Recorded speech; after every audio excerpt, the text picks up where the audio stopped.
बड़े जालिम किस्म के प्रोपोगंडे हमारे तसलसल को नहीं तोड़ सके। हमारा थोड़ा सा दाएं बात देखना कैसे तसलसल तूफान बचाने वाले तूफान में बह गए। जगह मुश्किल वाले लाहौर के कुछ मुफ्ती और नमाज रात तशरीफ लाए, मेरे पास बैठे खाना खाया, 2 घंटे गपशप लगाते रहे। जब जाने लगे तो मुझे कहते हैं हमें खुद शर्मिंदगी महसूस हो रही है। मैंने कहा किस बात पर?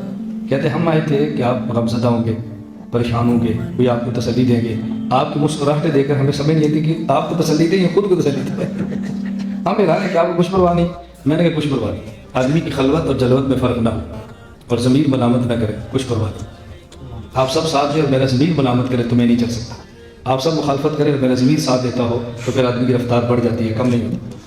मुझे इन दिनों में किसी भी ताल्लुक़ वाले साथी ने फ़ोन किया, उस्ताद जी बहुत प्रोपेगेंडा, क्या करें?